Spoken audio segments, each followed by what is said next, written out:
everybody! What's happened to my background? I thought I had tested it. I thought I had checked it, and it wouldn't be a live stream if it wasn't. If it wasn't a disaster, was it? Let's see if I can fix this out. Sorry for the chaos of this morning. I hope you can all hear me. Where'd my background go? I had such a nice background. Color source, world anvil. No, that won't work. There. Well, let's go with this one for now, but I don't know what's happened to my camera. Everything's just gone mad. It's just gone mad, I tell you. Well, I'm glad to see you all here. I'm back in Japan, and I'm going to try and fix this on the fly. Let's see what's going on here. I restarted. Just there. Whoa. That's bad. Let's try and do that. There we go. See, it should have done that in the first place, but I don't know why it wasn't. That was weird. Okay, so now, hello, and welcome to our stream. Now, we're going to be doing something very different on today's stream, something that we don't normally do, and I think it's going, I beg your pardon, I think it's going to be quite exciting. I really do. I really do think it's going to be quite exciting. So, let's not get there yet. I'm gonna share with you in a little bit what we're going to be doing. In case you missed it, let me bring it up so that you can refresh your mind as to what we were proposing, what we were pitching, and of course now I've completely lost it. It's so weird. It's so weird. And I ran 2 games today and Guy totally died his hair. Yes, I went black. I thought, let me try some black. I was getting tired of all the odd-shaped grey hair. Not that I mind about the grey hair. I wish that it would just take over completely. But it doesn't. It's just this weird kind of stuff. So I'm like, no, let's move on. Now, I cannot find the slide for the life of me. I made it yesterday. It was going to showcase stuff. This is a complete muck-up, isn't it? Well, please just bear with me. Where the hell did I put it? You know, when you do things and you think you're prepped and then you realise you're really just not prepped. There we go. I found it. Good grief. Okay, so... oh, dear, oh, dear, oh, dear. Here we go. Right. This is what we're talking about on today's show. So we're trying out different things. We're trying new things. One of the things that I was thinking of is that when we're doing these shows, yes, we're answering questions. Yes, we're talking about cool stuff and we're getting to cool things. But there's so much more that we can be doing at the same time. So this is for you guys. This is an experiment, and I want you to let me know honestly what you think. So today, we're going to be talking about Dungeons and Lasers, and yes, it is a paid-for, sponsored product. Thank you for that. I really appreciate it. It is definitely it's a sponsored video. They sent me some stuff. I'm going to take you through that. Now, Dungeons and Lasers has had a massive campaign all over the place, so if you haven't seen them yet, you're about to. But the idea is that we can talk about this stuff and I can then show you how I use this stuff. Bearing in mind, I'm still dedicated to only showing you stuff that I myself would actually use in a game that I run. So yes, that is my promise to you.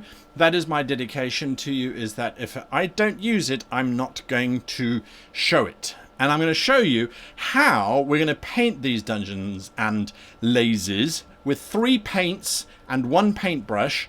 I'm going to do it live, so you will have to bear with me. That's why I've been a bit chaotic, the setup. Okay, let's get rid of that picture now. So yes, so the setup is going to be, and let me show you now.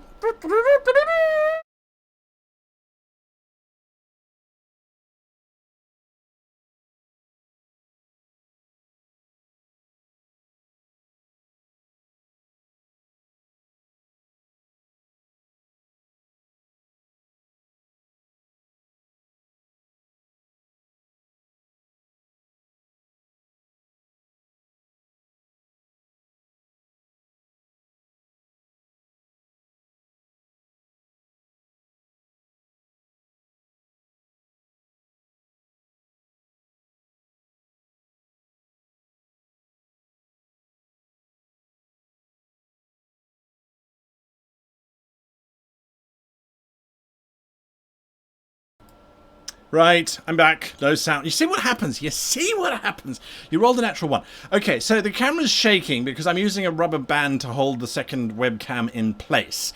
So point number one. I'm really going to try and fix that. So you should have sound now. Oh dear, oh dear, oh dear. Yeah, I know. Yes. So it should be fixed now. You should be able to hear me.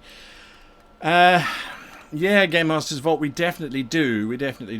Okay, so can you now hear me? Let's just double check. You should be able to now hear. And it's back. Okay, good. Okay, right, so let's try that again. Okay, so this is... Oh, that's irritating. Isn't that irritating? That's irritating. Give me 2 seconds here. I thought... You see? Yeah, no excuses. It's on auto everything, so I'm just going to stop that right away. That's actually okay. That's okay. And the autofocus, all right, you should stay for now.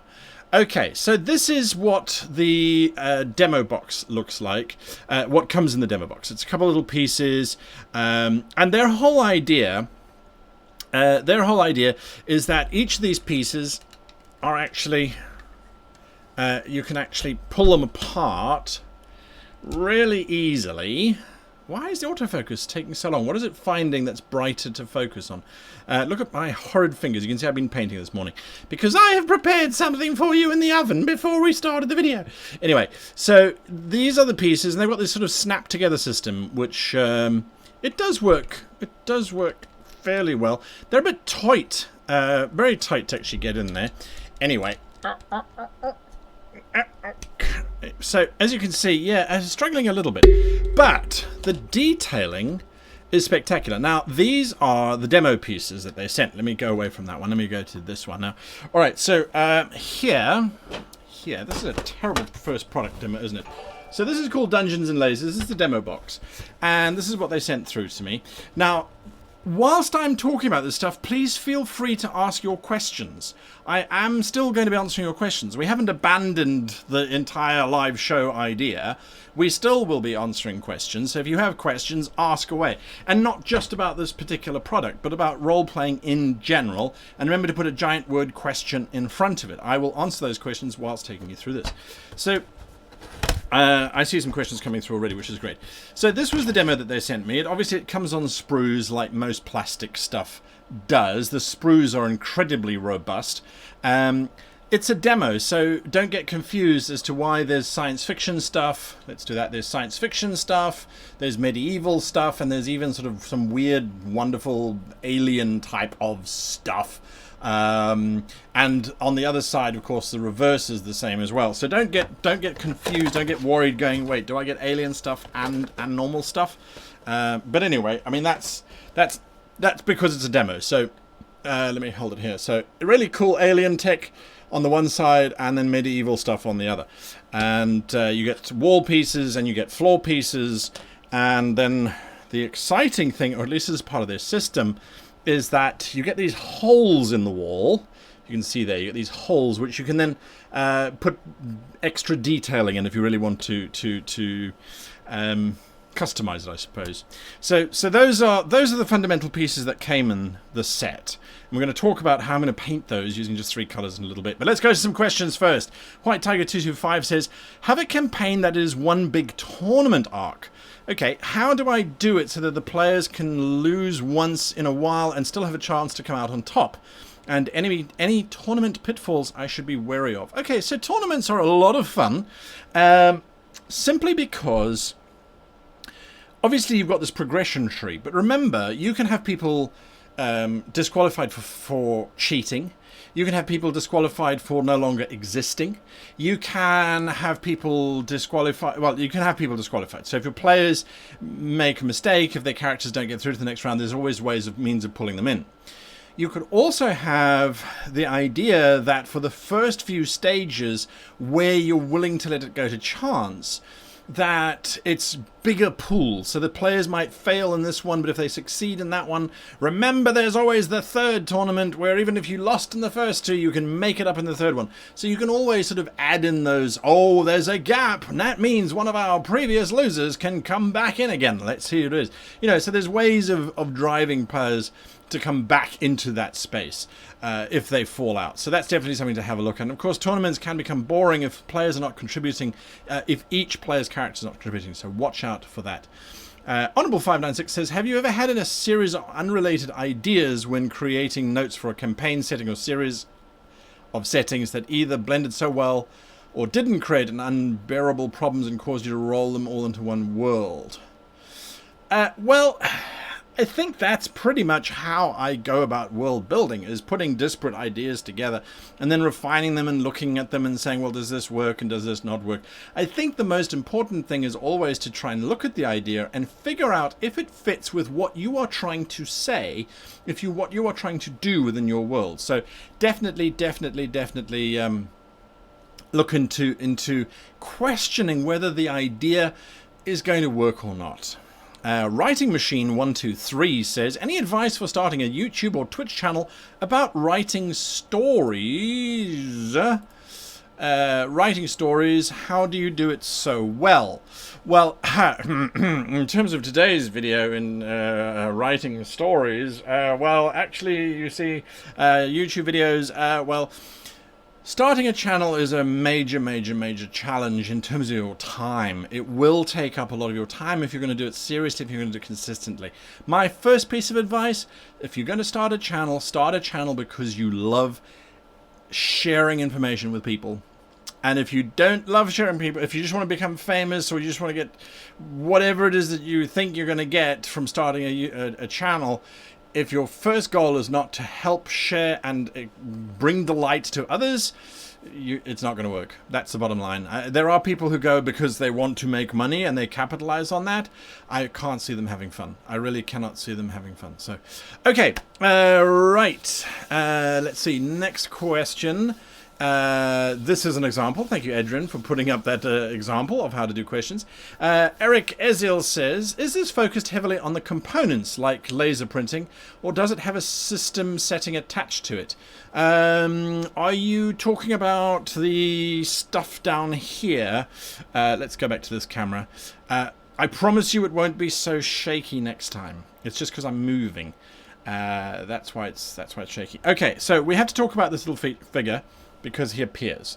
Come on, hello. See, the autofocus is focusing on the brightest part of the picture, which is currently my hand, sadly. Anyway, so there is this little pooch. Oh, this is irritating me. Give me a second here, guys. I need to go here. And I'm just going to fix this once and for all, because it's irritating. Okay, and your focus should be there for now. Okay, so this little guy comes with the Dungeons and Lasers set, and he's very cute. I've started to paint him up very basically. Holding a little sword, is armored. Now, part of the set is that you get a fantasy version, and you see he's got a little helmet on. You get a fantasy version, and then you get a sci-fi version. So you can just add these little figures, and of course they're all to the standard size. They are, oh, let's do that though. They are very cute, I find, and beautifully sculpted.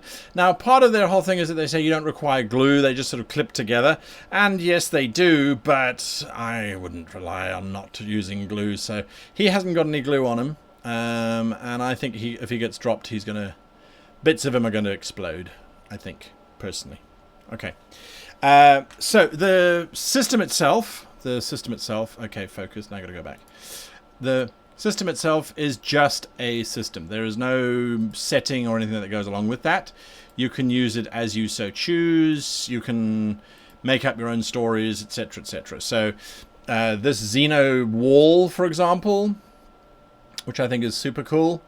If my freaking camera would focus on it. There we go. There you can see the detailing. The Xeno wall, very nice. Does it have a story behind it? Well, no. You'll have to make that up and you'll have to use your own setting. And if we switch over to the other side, these sort of inbuilt coffins into this wall. Could be a story behind it. Is it a crypt of some kind? Who knows? Who knows? So you're free to look at that as you go, and as you so choose to. Now let's see. Please put question in front of your questions first, so we don't get confused or lost.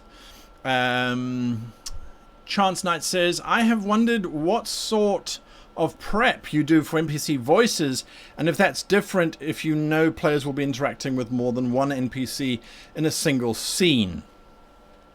To be perfectly honest with you, I will test out a voice. So doing voices is a whole different thing, and there's a video on the channel on how to do voices. But when I'm thinking of an NPC, I usually now this is going to be a disaster. I'm going to get paint all over myself. That's inevitable.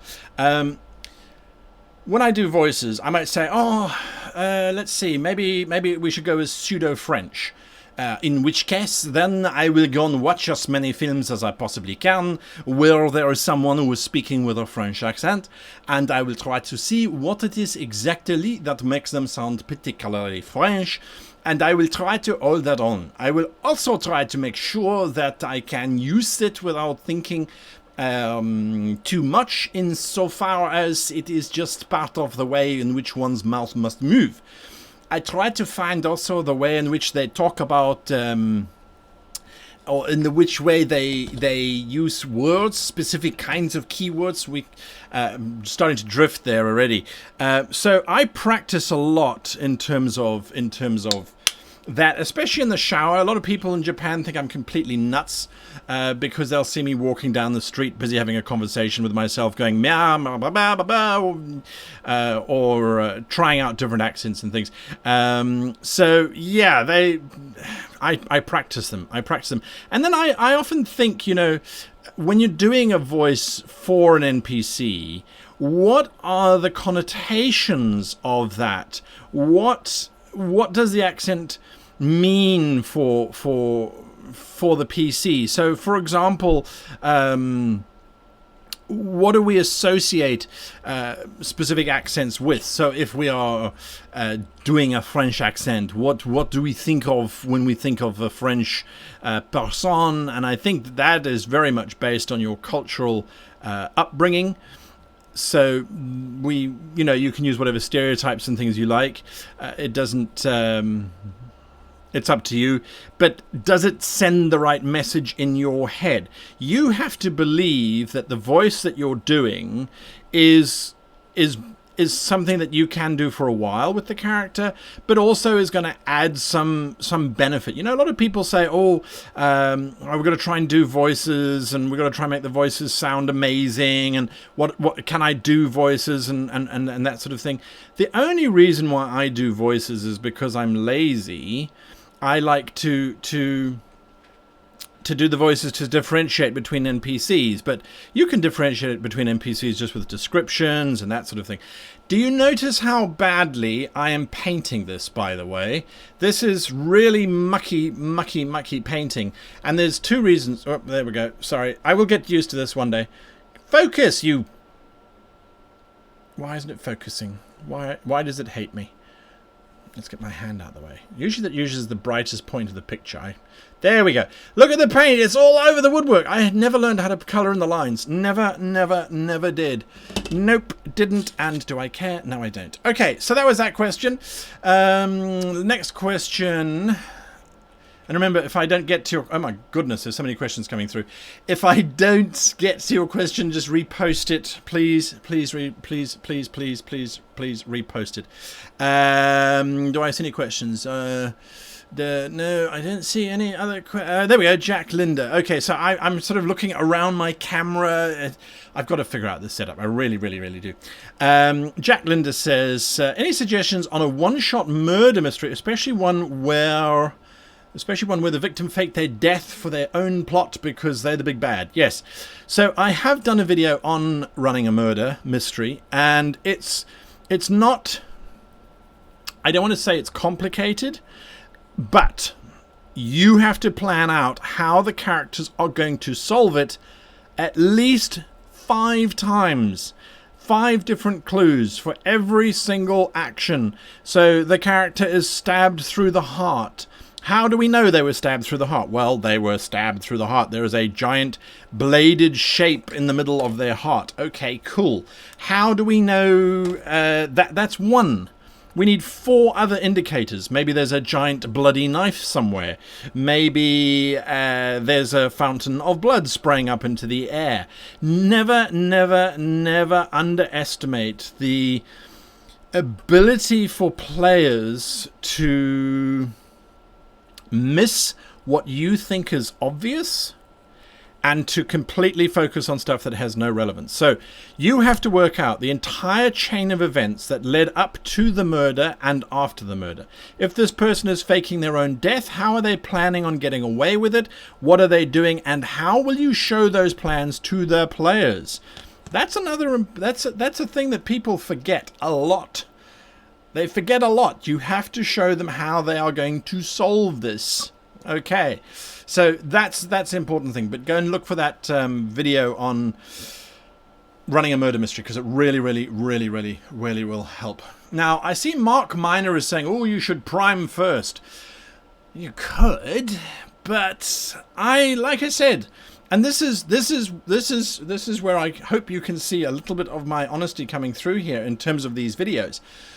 If I would have to prime every single wall section in order to do this for my dungeon, I wouldn't touch these with a 9-foot pole.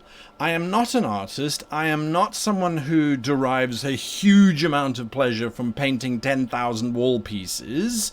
It isn't something that I focus on. I want to be able to basically play.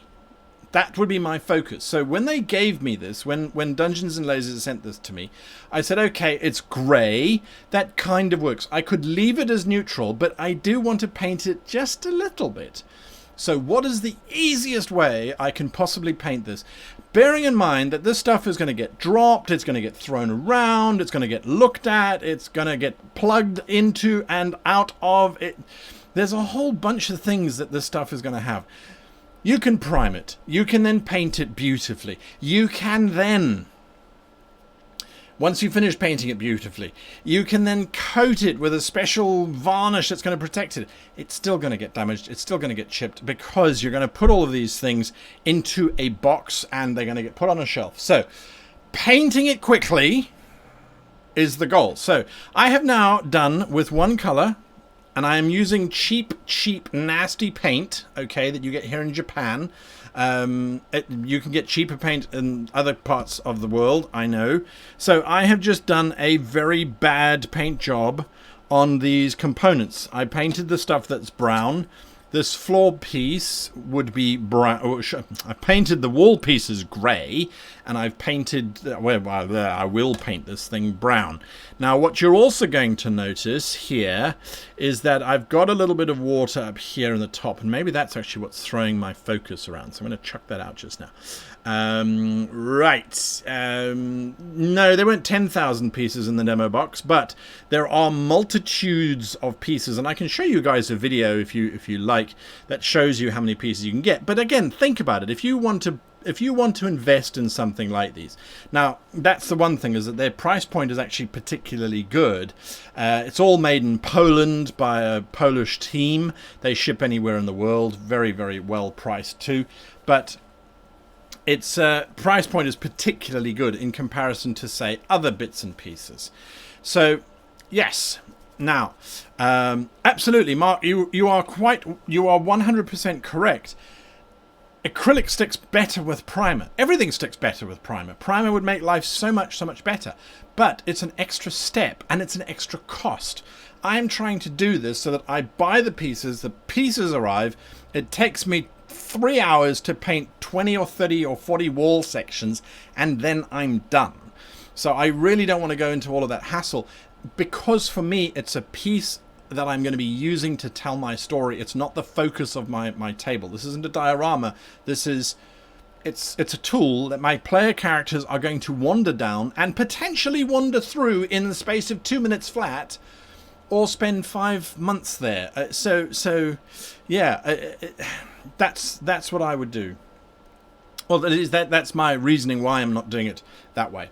Andrew Bustler says, I'm planning a seafaring pirate sort of campaign based on the R.L. Stevenson poem, but one of her crew survived what put to sea with 75. Any advice? Andrew Bustler, I would be completely remiss, let's just go here, if I didn't show you that. That's the book that I am nearly finished with. We're just getting the artwork and doing layout. This is the book that I wrote, the complete guide, or a complete guide to nautical campaigns, which shows you everything you could possibly want on shipbuilding, on running nautical campaigns, on sea monsters, on underwater stuff, on just...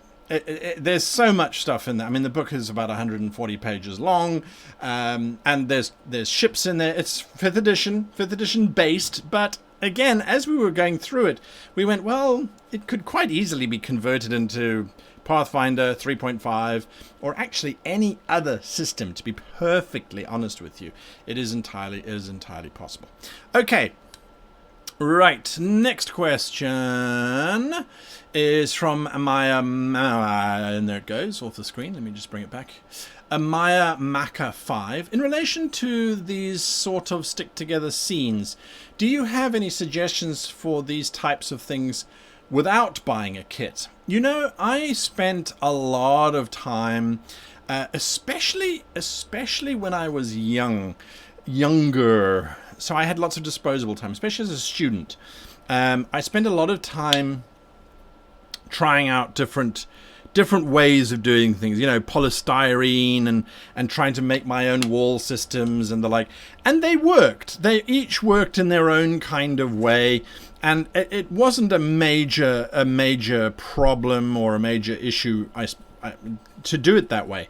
You can print out, you know, wall sections. You can go and jump onto Google and find images of actual stone walls and print them out onto paper and then glue them onto bits of board. And I mean, there's a myriad of ways of doing this. And ultimately, I think it's always about what fits your budget.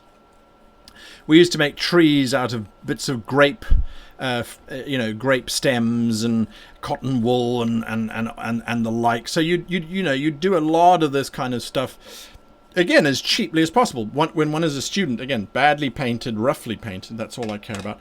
It's done.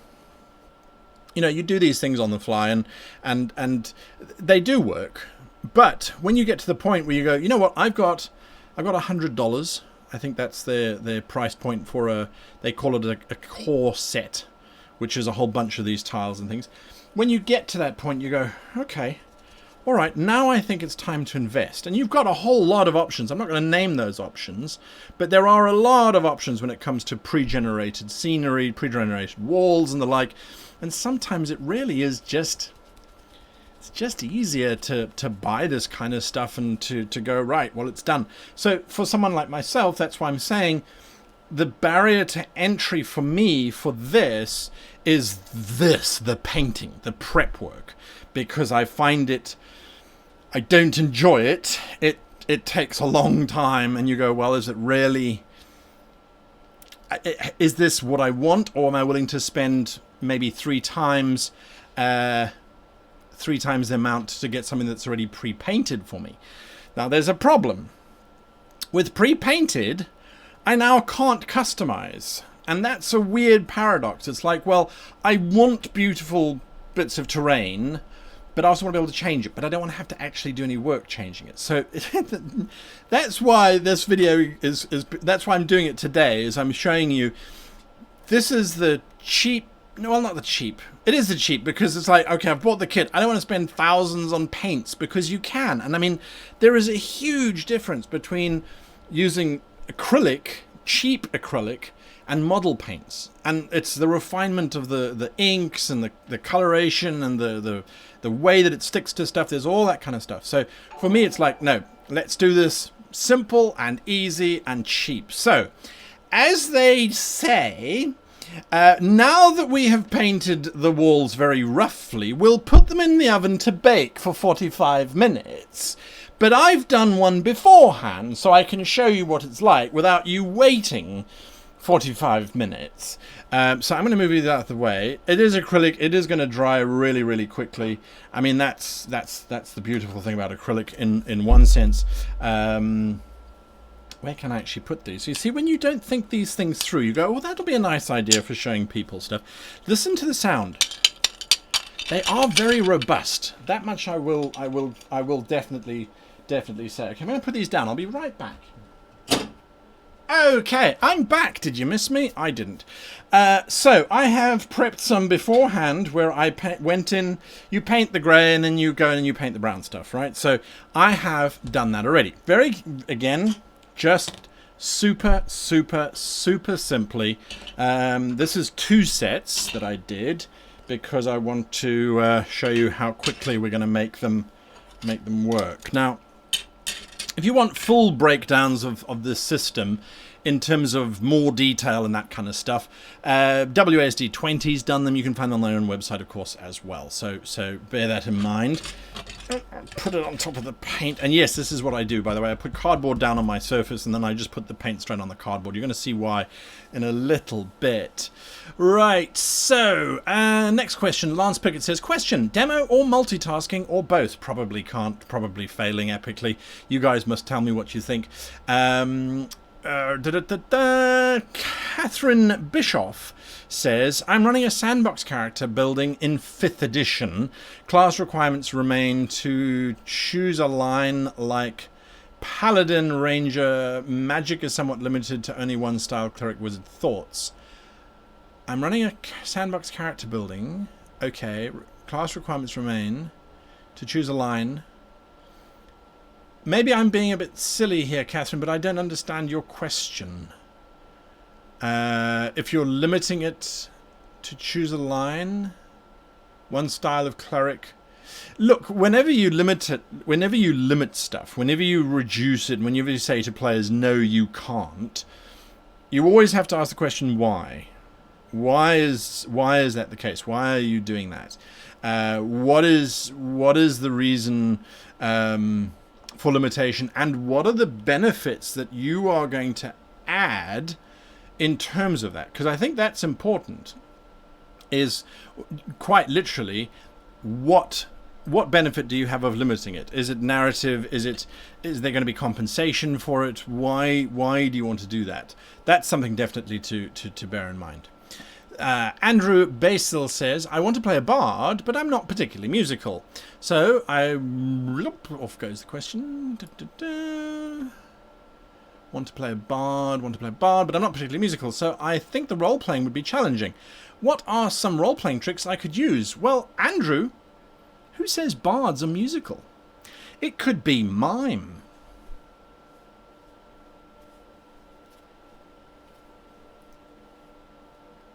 That was vicious mockery. You are going to die horribly because you're a clown, or something like that. I mean, you could do mime. You could do performance in terms of oratorship. You could speak so clearly and so perfectly well and with such a profound accent that people just automatically believe who you or what you say. Don't limit yourself to just this is music only. Don't think about it in those terms. So definitely change that thinking. Someone's asked, have I painted a ship before? I have. I've done lots of model painting in the past. I used to be a Warhammer 40k player, and I used to build Warhammer terrain with snow and all those kinds of wonderful details. And that's kind of why, when I look at it now, I go, I want to do this quickly, I want to do it efficiently, and I don't want to spend a lot of time on it. Now, I realise that I have brought white with me. I don't need white until much later.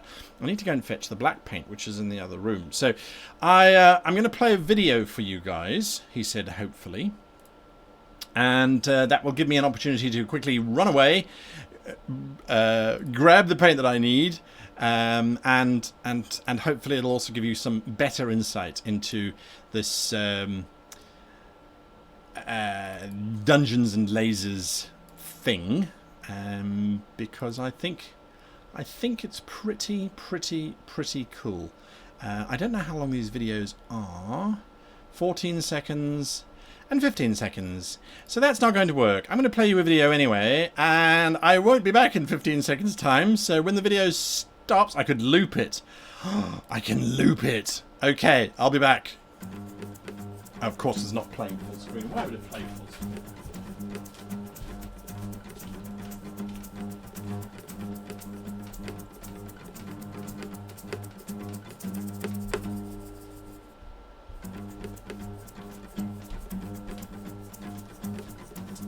And it's not even hiding the right point. Yay. Okay, well, there we go. I'm back. Hall of Heroes. Oh yeah, so this is all the cool stuff. This is all the cool stuff. They're giving you extra props and things that you can throw in. So there you can see sort of the medieval wall, and then you can see the sci-fi and all of the stuff that goes in it. They've got different types of floors and things. So there's a lot of opportunities that you can get from this system.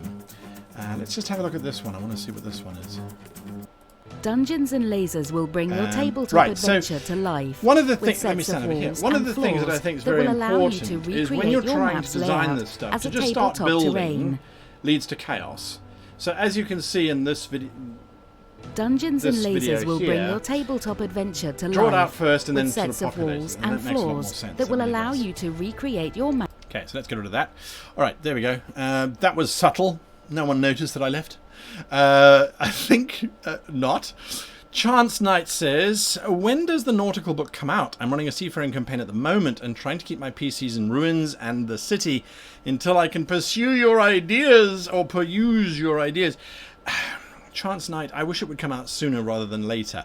The book is finished in terms of the text. What is not finished is the layout and the imagery. So we were very, very focused in terms of wanting to make sure that the book was as finished as possible. It is available for pre-sale if you head on over to www.greatgamemaster.com. You can pre-order the book, which helps to pay for the artwork and so we can get it through. I'm actually meeting this afternoon in Tokyo, because that's where I'm based, the artist who will hopefully be doing the artwork for the ships anyway, and that will get us to move forward quite nicely in terms of the production of that. So there we are, getting there, absolutely getting there. Chance Knight, if you send me an email, geekstable@gmail, let me just type it in. Let's just type it in. And you send through that you have picked up a copy online. I can send you the text if you want the text, because that might help you. All right, so I'm going to be making now, in order to paint up this stuff, to give it some detail so it doesn't look terrible, I'm going to be making up what we call a wash. Again, still only using the 4 colors that we're using. And thank you, Basic Dragon, for sharing that. I do appreciate that.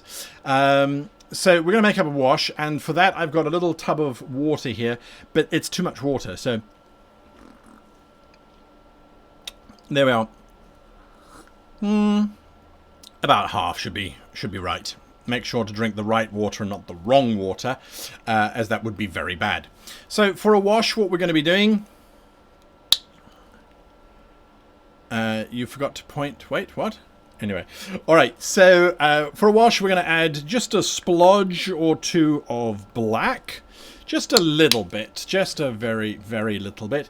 And then I like to add brown. Now, there's a reason why I do it, is most of the time shadows are not black. Shadows take on the color of whatever it is that they are made up of. And we're going to add lots and lots and lots and lots of water.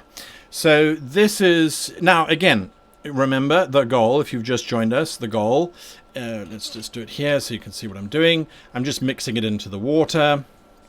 The goal is to paint these things as quickly and as cheaply as possible, because it's, to me, I don't like painting, it's very boring. So I'm just going to mix this in, and this is always the part that whenever I was in art class, I'd always get very frustrated, because the art teacher would go, well, you get a feel for the color, you sort of mix it in, and you kind of vaguely work out if it's the right color, and you go, well, how does that help me? That doesn't help. Anyway, so it just takes a bit of experience, practice around a little bit, and what you want, let's just make sure that I'm painting right here, is when you do that, that you can see that there's colour, a little bit of brown in there, but it's not too dark. It's not like a solid ink. So that's something that we've definitely got to be looking at for that. So there is our wash. We can always add more colours to it. I mean, we can always get very mucky and sticky and all that kind of stuff. So we can get there. All right, let's do some more questions. Joshua Kinsey says, so I have a continent in which the theme is creepy haunted. When they leave the continent, it is not the same theme elsewhere. Is there a way to make the transition smooth and lawful? All right, so most importantly, who is going to tell the PCs that this is a smooth and lawful transition? The NPCs. And that's what a lot of people forget, is that the NPCs are particularly, and watch what I'm doing now, I'm just covering this in this. It's a little bit black for my taste, but it'll work. It'll work. It'll give us a different sort of feel. The NPCs are going to sell your world in terms of authenticity. Why? Because if the NPCs, as the PCs are sailing out of your gothic, horrific environment, if the NPCs turn to the players and go, oh, blessed be, we've left those cursed shores, and surely now we can journey back to the land of the living and of the happy space. I hate that territory, I really do. It's so grim and dark. You'd think they'd try and lighten it up. Sell it with the NPCs. That's what you've got to do. Don't try and think of clever... Just have the NPCs breathing a sigh of relief. We're free. We're out. We're wonderful. Let's celebrate. You could even have a party on board the vessel or whatever it is that the PCs will be traveling on. Oh, we've crossed the barrier. Notice how even the sea seems brighter this morning, and the sun just seems to be shining better. It's just wonderful. It's just wonderful. So that's how you do it. Good morning. I see someone saying good morning there. Let's see. Homemade ink. Well, it's like I said, it's the cheap option.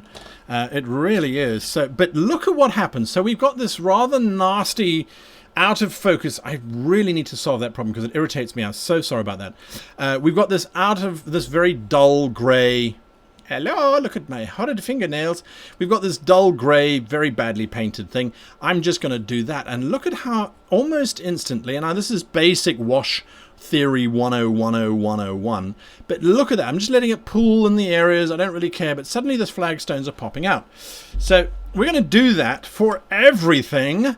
Remember, ultimate laziness, so I'm using the same color on the floorboards as I am on the walls because I don't want to spend too much time on this. I'm going to put you down there to dry.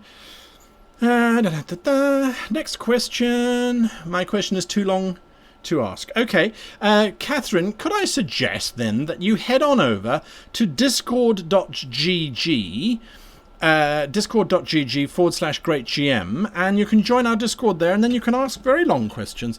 There's lots of people there who love to answer, and from time to time I pop in as well, time permitting. I try and answer as best I can. Right, so more questions coming through. Where are we now? Honourable 596, have you ever rolled or seen a character who rolled 3 or more identical ability score values during character creation? Oh yes, I've played enough D&D that I've seen people roll 3 18s on 3d6 straight in a row. I've seen people roll 3 on the same roll. This gets awfully messy, by the way, when you're painting it how I am, which is A, trying to watch chat, B, trying not to really focus too much on where you're painting, and C, trying not to get too much paint on your stream deck, and also figure out where the hell to put all this stuff. So, yes, it does happen, and when it does, you've got to decide as the game master, do you roll with it? Do you allow players to maybe reduce one score to increase another one? You got to go and basically make those decisions on your own, because again, will it add to the story or not is the ultimate question that I always ask. Does it add to the story? If they have the same stats, or if the stats are all the same, if they're poor or if they're good, yes or no. All right, so it's really working nicely on this one. Notice it doesn't have to be dark at all. It's just to give you, just to make it pop a little bit. Okay, right, so that's that. That was pretty quick in terms of doing that. I'm not unhappy with that. Absolutely not unhappy with that. So yes, right. Okay, next question.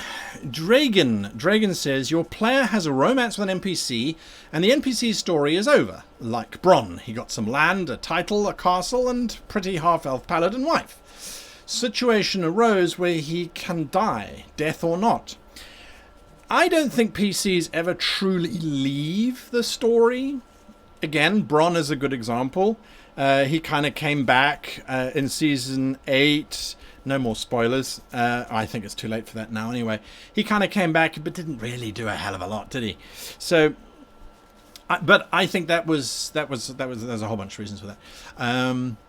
I would always bring them back. And yes, they can die. And they should have children who come and ask the PCs to help them because their father died. I mean, that would be truly awesome.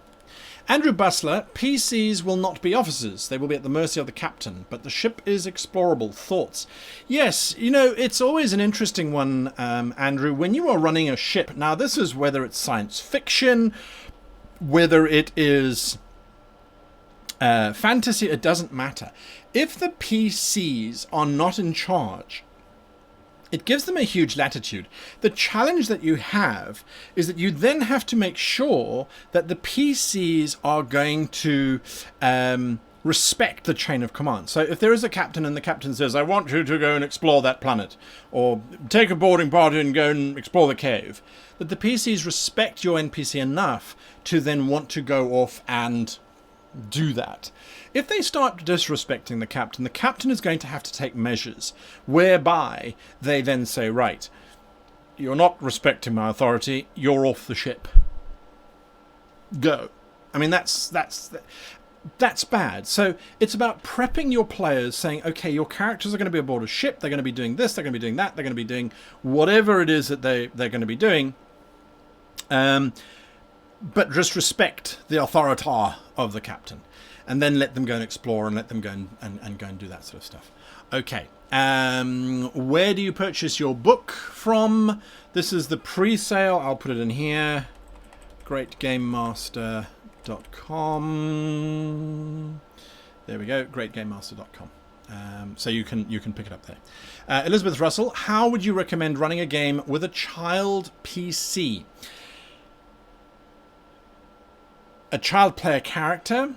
It's going to be frustrating for that player character because if you treat their character as a child, they after a while will lose the enthusiasm of being bright-eyed and bushy-tailed and, oh, I think that's amazing and I don't know what to think because I'm still too young to really formulate opinions on my own. After a while, that player is going to be going, why won't anyone listen to me? I have good idea. Why would we listen to you? You're a 13-year-old, maybe, if you're lucky. No, go away. You just sit in the corner and drink your milk. That's the bottom line. I mean, that's ultimately, So the challenge with the player is the player. Again, it goes back to the player. The player has to realize what they're in for.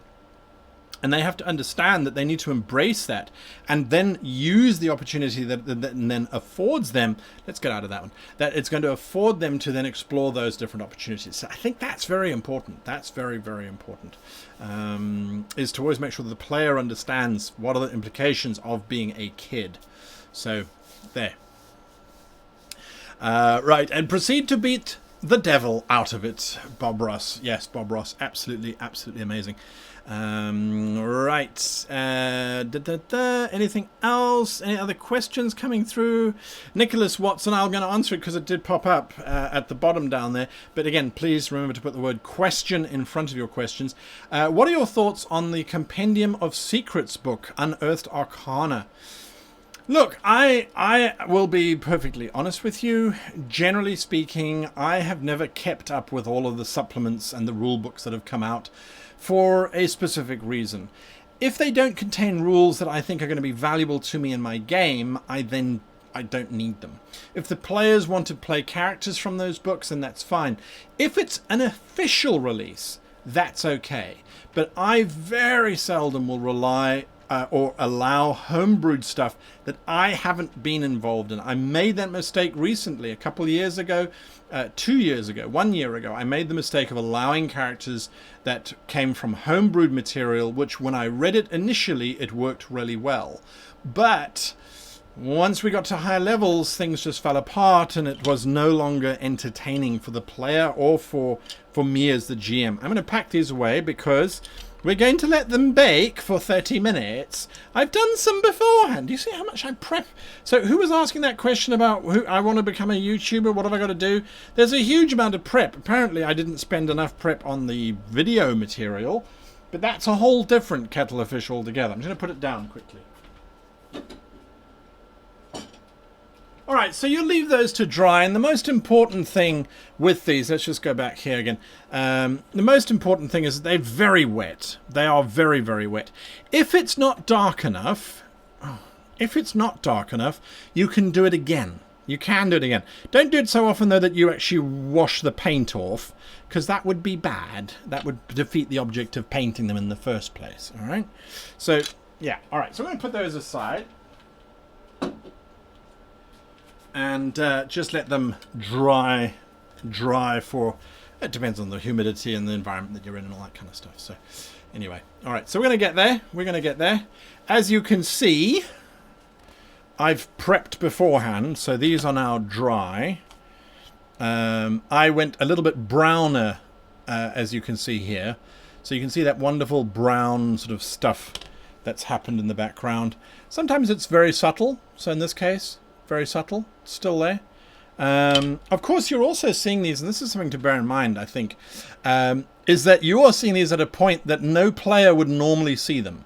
I mean, the fact that you can see the brush strokes is because this is an unnatural position. I mean, in order to get to the same size, I have to hold it so close to me that I can't actually focus. So bear that in mind. The camera makes it look worse than it is.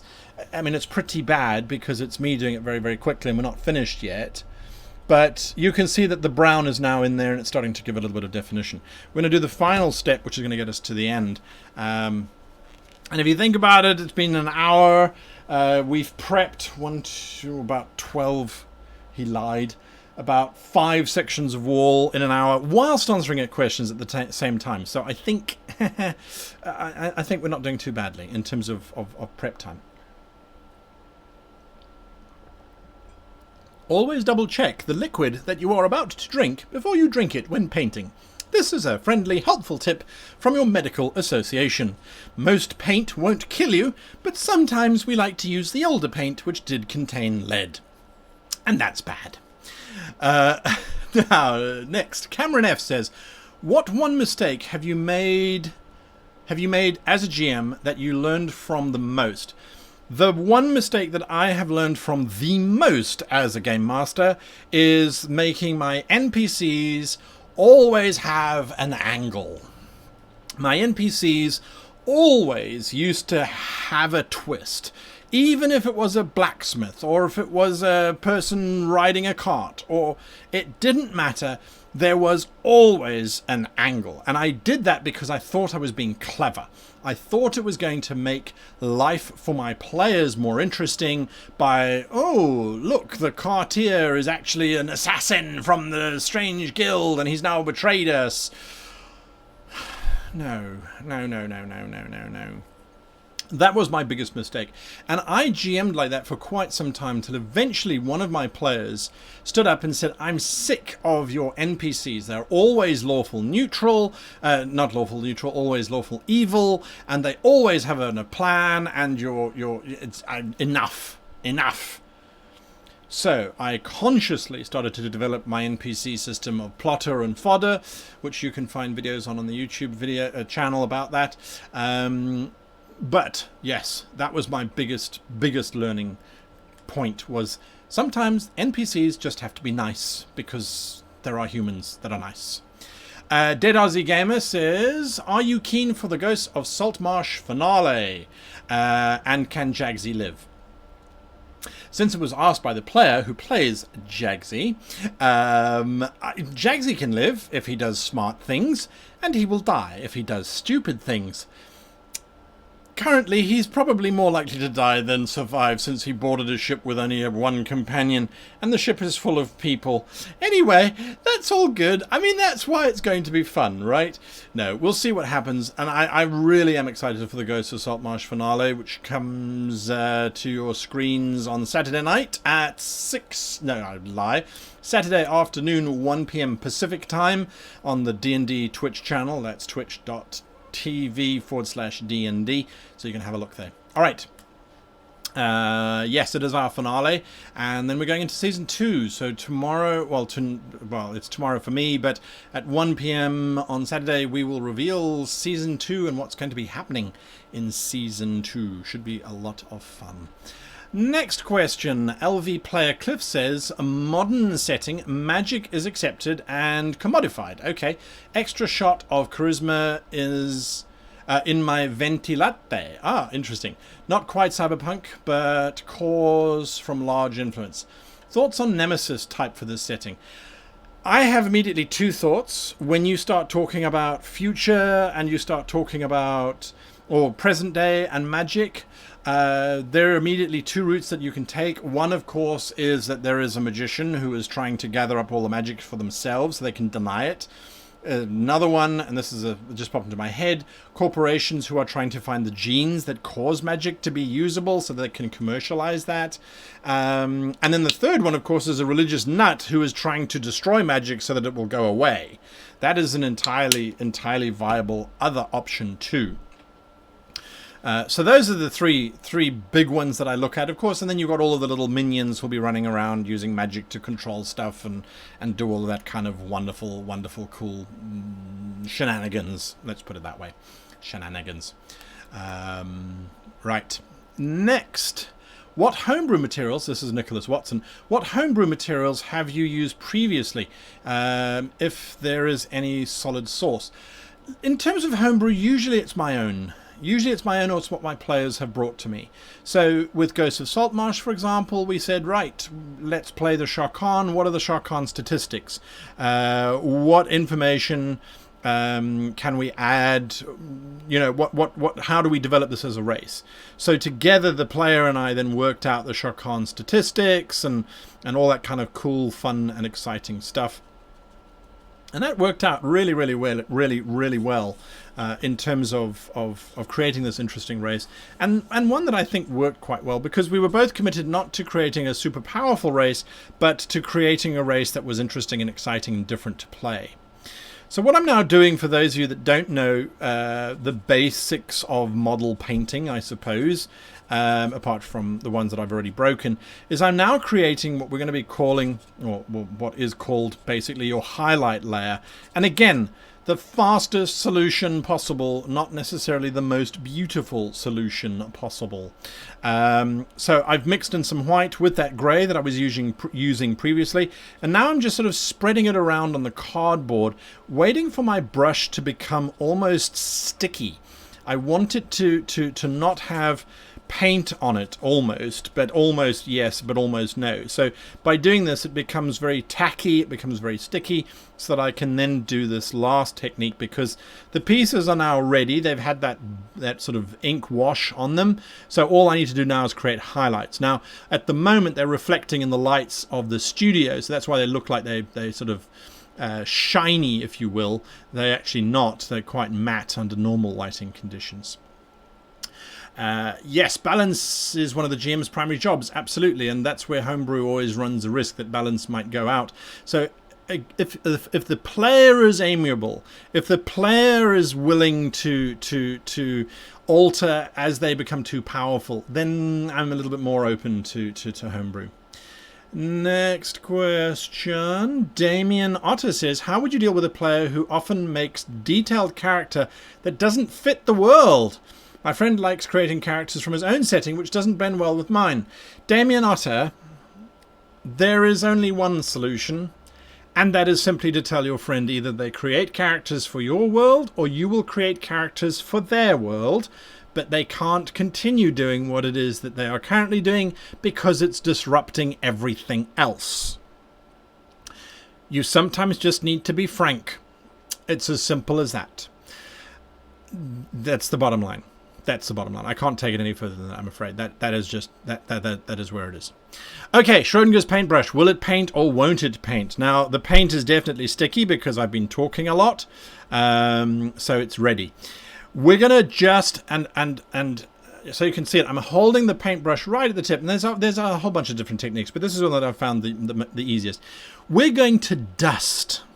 So when you're dusting, when you have a feather duster, you are just going to be very lightly dragging the brush very quickly over the surface, and I hope you can see what's going to happen. So I'm going to try this now. I'm going to dust. Do you see that there's bits of detailing starting to pick up on that archway specifically? And I'm just you can hear it on the mic. I'm just dusting it across the surface. Again, I'm going back to the dry paint, not the wet paint, the paint that I've sort of smooched out before, which is still sticky. And now I'm going to go up, and I'm just lightly driving it across the surface of the paintwork. I'm not coloring in, I'm just dusting, okay? And we'll do the sides, not that you really see them. I'm going to come over here because the paintbrush does still have paint on it. That's the bottom line. So, all right. So now, if we compare, this one has now been dusted, and this is the one that hasn't yet been dusted. It's not as white. I promise you, it's not as white. It really isn't as white, but it's starting to look a lot better. Let's just get those to the mic. Just focus, you. Right, there we go. So you can see the dusting on the stonework starting to make it look like it's alive. You can still see the ink in the bottom. All right, so that's what we're going to be doing. Just very, very simply. Once this is so dry that there is no paint, then you can come back here where the paint is still a bit tacky. Again, smoosh it out, and we keep going on from there. Again, holding my brush right at the tip, so I'm just basically waggling it over the surface. Very quickly too, because remember this is the quick and nasty method. Right, and we go lengthways, and then we go vertically, and we just dust it. Now, obviously, if I wanted to go in and add detailing in, like these runes, we could make the runes that are inscribed into the door a different color. We could do all of those kinds of wonderful things. I could certainly do that. I really, really could do that without a shadow of a doubt. Am I going to? No, because this is about speed, right? So notice there I put a little bit too much on, so it got a bit brighter, but that's okay. Why? Because this is what happens in real life. So now we get to the complicated one. Sadly, this one we have to be a little bit careful on, a little bit more cautious, I should say. So again, this is now getting sticky. This paint down here is getting sticky. So now I'm just, again, very lightly, just coming in here, just dragging over. And I'm trying, note, trying just to hit the stonework. I'm not trying to hit the woodwork. But if I do, I won't lose any sleep over it. Okay, notice I haven't had to go back for paint yet, because it is about dragging the paint off of the brush. And the brush has so much paint. And if you don't believe me, when you wash the brush afterwards, which I hope you do, you'll notice how much paint washes out of the brush. So you really don't need a huge amount. We're just going to touch the sides there. Okay, and of course it's awkward for me because I'm sort of reaching over my microphone at the same time as trying to do all this kind of stuff.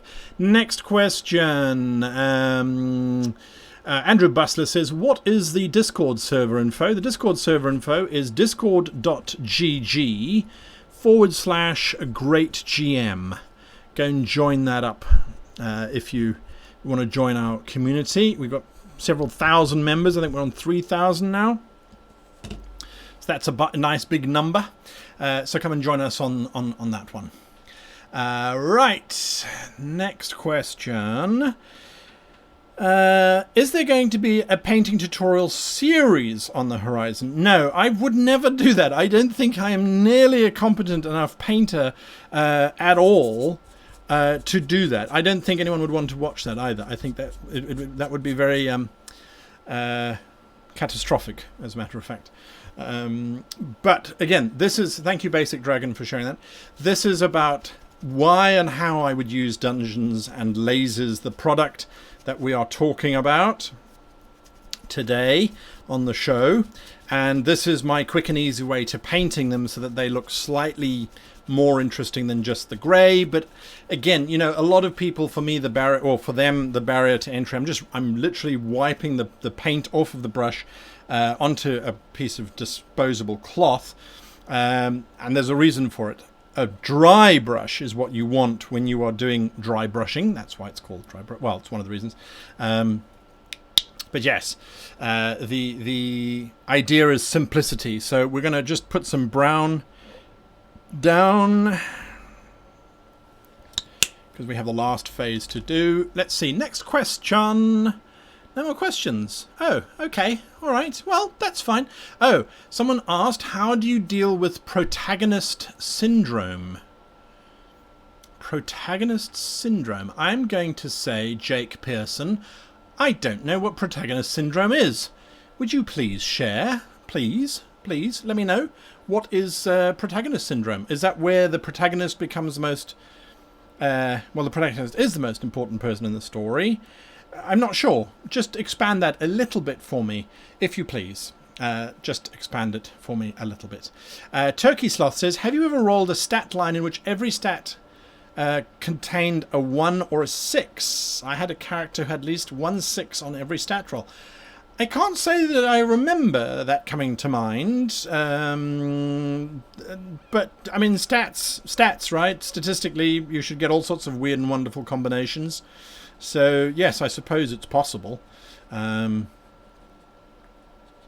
a doubt. Right, so I'm just mixing in this grey and white, because it's so pretty much close to white anyway, to make it basically just a tone lighter, a shade lighter. So you go, well, that's the normal brown. This is the toned brown. And again, I'm just spreading it out so that I'm waiting for it to get sticky. Right. And again, you can play around with what colours you want to go through. Okay. Hello, guys, says Not Endymon. Will you be doing some planning streams or videos for your next session of Ghosts of Saltmarsh? Yes, I will be, and we will be continuing to be doing the behind the screens for the show as well. Again, on the D&D Twitch channel. That much I can tell you. Okay. Are we ready to do this on the wood? Yes, we are. Again, holding the brush right at the top, just dusting, light dusting, and look at that. Yup. All the way across, and all the way back down again. Et voilà, messieurs et madame. Fait accompli. Done. And it looks pretty good from here. Camera doesn't do it a huge amount of justice. Anyway. All right, so we're going to carry on with this. Nicholas Watson says, this is my first time seeing the stream. Do you do them often? And if so, when will the next one? Nicholas, that's a fantastic question because it leads me to a very important point. The stream is going to be changing. Normally it was every Friday. And what that does is that actually translates into a Saturday for me. It's Saturday morning here in Japan, and it's basically just not too conductive to having a regular social life. I know it sounds absolutely horrid, but considering that there are so many live streams that I do, we've realized that it's actually important to be able to have a Saturday to go out and romp and go see friends and actually go and play games and things during the day. So we're moving the stream to Tuesday nights, also 6 p.m. Pacific time. There we go. Tuesday nights Pacific time. So that's the change that's happening. we are moving it to Tuesday night Pacific time, 6 p.m. Pacific time. All right. So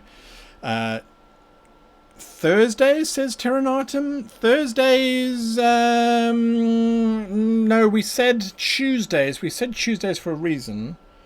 Or did we? Yes, we said Tuesdays because that's... No, I'm lying. It's my Tuesday, so it's Monday nights. Sorry, Monday night. It's very confusing. Monday night, 6 p.m., which is my Tuesday morning. So there we are. There we are. My Tuesday morning. So Monday nights. Monday nights is where it's going to be moving to. So there we are. Right. Now, we have now done that. And so we are basically done. The only thing that would be possibly left to do would be to go in and do some detailing and the things like that, which you can do. You can't do it with a brush this big. This is a where is it? Oh, good lord! This is the size of brush that I'm currently using, which it's a big bristled brush because I just wanted to move paint around very quickly. So yes, so we're going to be moving to Mondays. So that means that Monday will be the next live sessions. The live sessions. And I'll be showing you something else then. We won't be doing painting because I think painting is very disruptive. Here is one, whilst this is busy drying, although dry brushing is really quick.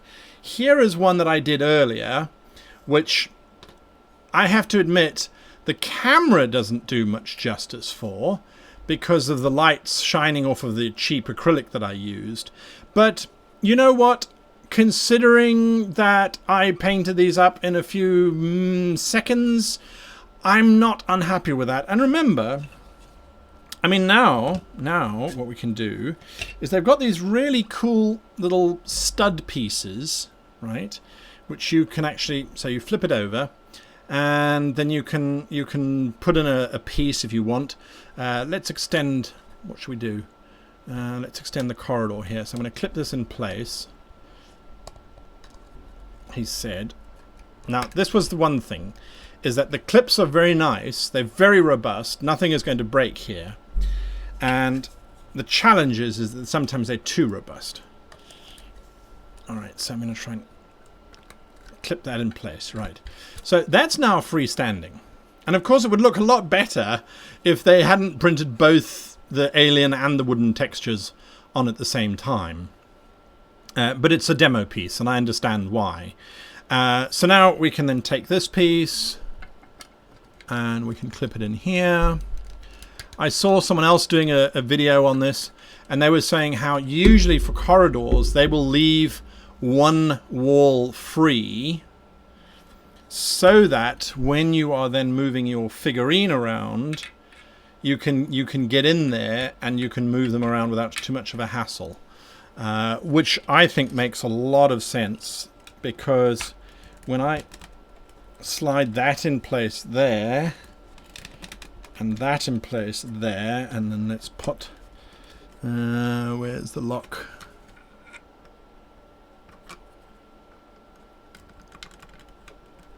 Oh, see, this is where it gets tricky. Quite a lot of force is needed, and of course the thick acrylic doesn't help either.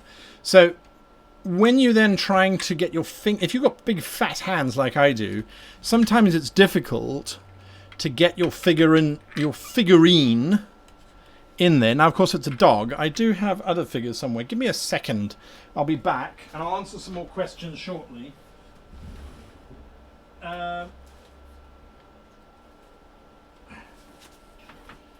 Right, so this is an ancient old figure that I painted up a long time ago. This is the Green Lady of the oh, focus, you silly piece of nonsense. It's just a miracle of science, but anyway, sometimes it'll focus. One day it'll focus. So this is what I normally am able to do. No, it's just not. It's not going to focus. I will take control. Must be doing something wrong, because everyone else seems to get their cameras to focus almost straight away. And poor old Patsy here. So this was the lady of the lake that I painted up, where she got actual eyeballs and little grass and that sort of thing. And I think probably the closest I will ever get to maximum detail with grass and all that kind of stuff. All right, I'm going to turn you off so we can go back to regular viewing. So if I were to take the dog out and I were to put her in there, let's just put that there. Yeah, she can sort of wander through and look around. I guess that's not too much of a problem to sort of grab her little spear tip and move around. But again, I think that if you're spending, unless you like doing it, of course, but yeah, I don't think that's a terrible job. The camera's not doing a great display of it, I don't think. But anyway, there we are. So that is this system, this Dungeons and Lasers system. I must admit, I really do like it, actually. The plug-and-play kind of options. The tightness factor is still an issue. Again, though, I would assume that is definitely going to, he said, drop. She's metal, so that's how old this figurine is. Let's just put this wall on there. Right, next question. Protagonist syndrome is where a player thinks they are the they think they are the protagonist and they're the most important and try to pull the spotlight. Okay, so that's not, I wouldn't call that protagonist syndrome. I would call that dick syndrome, as in the player is a dick and needs to be taught that they are not the most important character. And I think the way to do that, quite frankly, is to either tell them at the table. You don't have to be vicious about it. Just simply say, hey, listen, I know that it feels like your character is the most important, but we want the other players to shine. You know? So you can tell them that. There you are. So she's standing in her own little tower. I don't think that's terrible in terms of the amount of time that was spent on this, because I didn't spend any time on the prepped stuff, any more time on the prepped stuff than I did. So, yeah, there is definitely an opportunity, there is definitely a period where players will feel as if they are the central character. And we just adjust that. We just adjust that very, very, very easily by saying to them, no, actually, your character is going to take a bit of a back seat for this one, or your character is going to do this one, or your character's not going to be the principal focus. And just have the adventure not revolve around them. I think that's very important. I think that's very, very, very important to do that. And yeah, sometimes it's just about having a casual conversation with the player.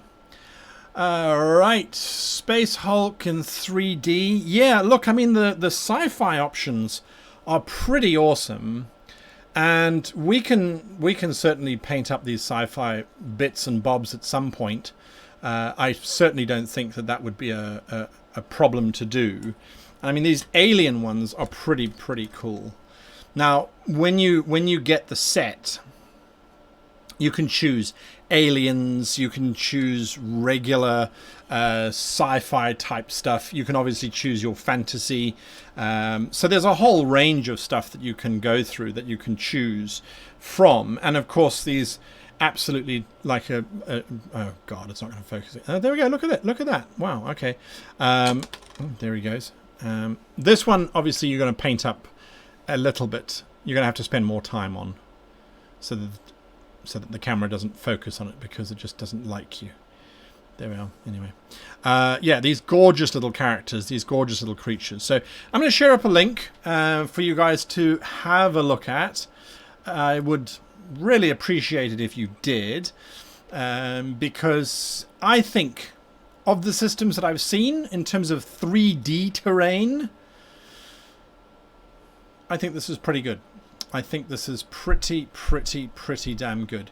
It's simple. The detailing is great. I'm just finding the link for you here. The detailing is great. The robustness is there. You know, oftentimes you think, oh, it's going to be really easy to snap this stuff, and it isn't. It's a good solid plastic. Definitely something to invest in, I think. Have a look. There's the link shared up on Twitch, Stop shaking. So there's the link there. Have a look at it. See what you think. If you want to get into 3D terrain, I have to say I think this is pretty damn good. Let me see if I can bring up some pictures for you. So not that one. Let's change this one. Okay. Yeah, the demo is, I mean, the build quality is really, really good. And it looks like they're going to be bringing out a lot more material as well. If you look at the website of the company, they've done a lot of stuff. It's not like this is their first Kickstarter. It really, really isn't. And, you know, that's always, I think, a good thing. And, you know, they've got some really cool stuff that they're going to be bringing out. I'm just looking for some imagery that's oh, this is my favorite one. They call this digitally painted, and let's bring it up here. So this is a digitally painted image. I'm going to zoom in on that. Let's just make that bigger. They've obviously gone in and highlighted stuff and made stuff glow and all that kind of stuff. And you know, it's not going to look like that unless you are an LED master, and you want to put in bits and bobs. But you can certainly paint it to look like this, and you can give it that painting effect if you so choose. But yeah, there's just a whole bunch. I'm going to change it up and show you some of the other stuff here. This one's pretty cool. They've put in torches. Now, normally those torches, remember those circular holes that I was telling you about? You can see them at the bottom right hand of or near the entranceway. Those holes, you can put the little torches and things in there. And that does allow for a vast amount of customization. There's more of a, what would that be? That looks almost like StarCraftian, but because of the copper that they've used in there, it could also be Warhammer-esque. And then these are the actual little bonus figures that you get. Now, if you're like me, you go, well, the bonus figures are nice. They really are, and they're beautifully sculpted. But it's only for characters who've got familiars and things. This is the dog, which, if I was a proper painter, I would have done. So there's some really, really, really cool, very pretty bits and pieces in there to bear in mind. So let's just do that. Okay, we've still got plenty of time, and what have we got coming up? Oh yes, oh yes, oh yes, oh yes, oh yes, we've still got creative writing to do. So that is definitely what we are going to do. Are you ready for some creative writing? Let's just bring up I wanted to share with you and I thought I had this loaded already, but I didn't. So this is the Kickstarter, which I will bring up shortly. Hopefully it will load up. There we go. So there's the Kickstarter. They are so over their goal already that it's awesome for those of us that are getting in on this. And with every $100 pledge, so this is just to give you an idea of the cost. So everything is completely transparent, because I've got a lot of people saying, oh, but that's only for this level tier, or that's only for that level tier. So this is the cost. This is it. You can see it plain, well, because it's their website, right? So let's go down. That's just them building stuff without a shaky camera. So this is what they call their core set. And this is a fantasy core set. It's basically stone walls with very little detailing on it, just some archways and some nice entrances. 12 walls, 23 of the double-sided singles, 15 single floors, 6 doorways, of course, and then 10 of the flat floor tiles, which I'll refer back to shortly. That's the one core set. The other core set, of course, this is the sci-fi. Oh, I've got some of my eye here. Hopefully there's no paint on that rag. There's a sci-fi core set, of course, as well. And these numbers are just repeated. And then these are the different chambers, 36 pieces and the like. So when we start talking about getting into backing this, that's just sort of demoing all of the bits and bobs. When we start looking at it, here's a $100 pledge that you give. And you can choose either the fantasy core set or the sci-fi core set plus 3 rooms. So if you go fantasy, you'll probably go Torture Chamber, Hall of Heroes, and then the Warlock Altar. If you go sci-fi, it's probably the engine rooms, the Xenogenesis cell, and then the AI. So that you can then build pretty cool dungeons. And this is what you can actually build out of it. This thing here, you can see my mouse sort of all over the place. You can go bigger and get $200 worth. Now, again, I think a lot of people think, oh, $200, that's a huge amount. I'm not convinced that the GM should be the only person responsible for buying this kind of stuff, by the way. If you're a professional GM, which, let's be honest, they're on the rise, then yes, this is definitely something that you invest in and you go, well, $200 and I can build these really cool dungeons that my clients are going to look at and go, wow, those are super cool. And now you can paint them in a really fast time as well. If you are a bunch of players and you go, okay, so it's $200, if there's 5 of you in the group, that's $40 each. Which, having now been in the US, that's the pizza bill for the night. That's not a huge amount of money if you put it away. $10 in 4 months, you've raised it between the 5 of you. And then you can get this really cool stuff. And who then gets to keep it when the group breaks up and all that kind of stuff? Well, over time you can buy your friends out and eventually build up your collection. So there's the Kickstarter. Go and have a look at it. You get all of these cool little figurines. And like I said, they come in both the sci-fi version and the regular version as well. So yes, enough on that. I think I'm going to give it, for what it's worth, my stamp of approval. I like it. Will I go and buy thousands of these? No, because I live in Japan and I play online. So it really won't work for me now. I have been toying with the idea of maybe building dungeons so that one can do this during a live show. Obviously not with the shaky cam. So that you could do this. Is it going to make it that much better of a show? I don't know. You tell me. I mean, you guys are the ones that watch. I know that there are some that do it and there are others that don't. Does it make for more engaging viewership if there are little figurines moving around? Wandering around and that sort of thing, or not? I'd love to hear your thoughts, as a matter of fact. I really would. Okay. Let's see. Let's see. I'm looking for questions.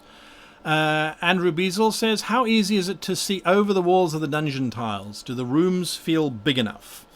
Well, I think we can explore that.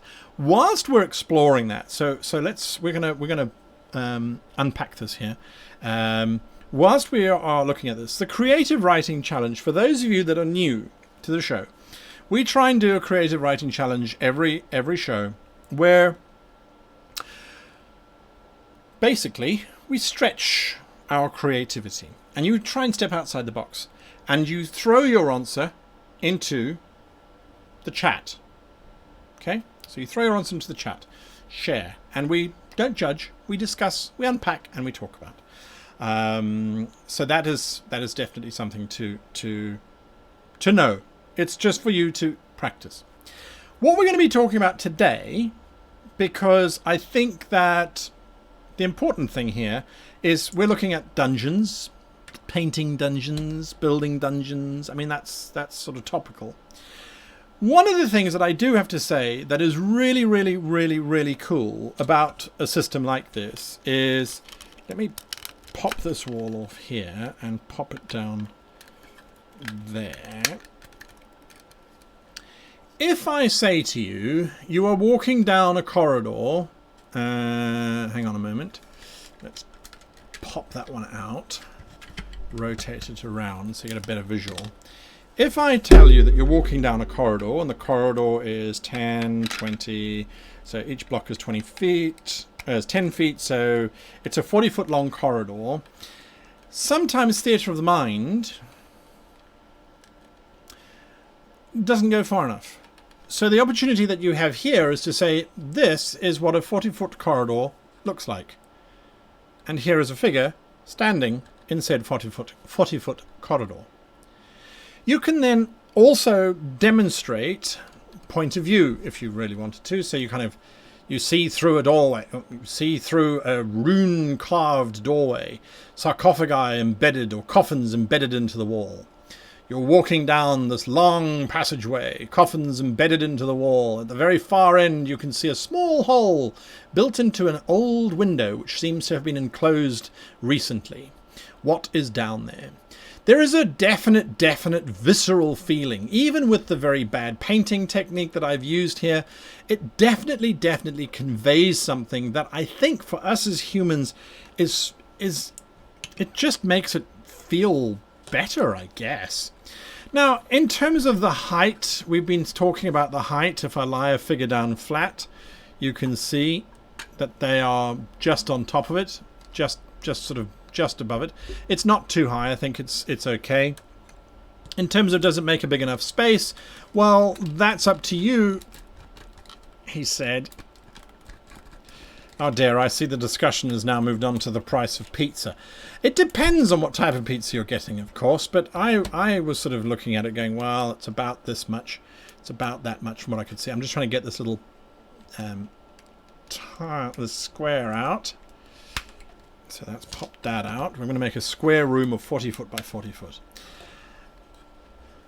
How do I convince my players to DM? How do I convince my players to DM? I have never DM'd, but I really want to play some of the characters I've been making recently. Convincing others to DM is very difficult.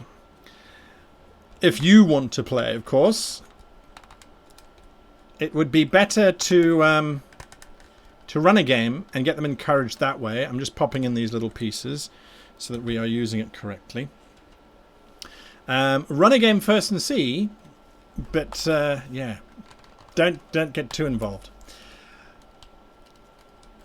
Jake Pearson, I see there, is busy talking about getting too involved over the details. You don't need to. You don't need to. You really don't. You really don't. Someone is saying something is true. I'm not sure what's there. All right, so those are now in place, and I wanted to. Oops, spilt water all over the thing.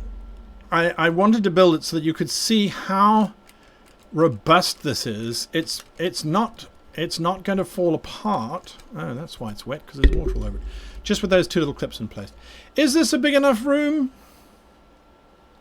Well, it's supposedly a 20 foot by 20 foot, so it's definitely the right scale. Where's the dog? Let's pop the dog in. I think that's enough room. I mean, you could put a little bed in there, which, again, I mean, this is all the stuff that they're going to be coming out with. Let's move the water away from the computer. Yeah, so I think it's big enough. I think it's big enough. That's me personally. Of course, now it focuses on the bloody thing. All right, so with creative writing, we got a bit sidetracked there. I got sidetracked, surprise.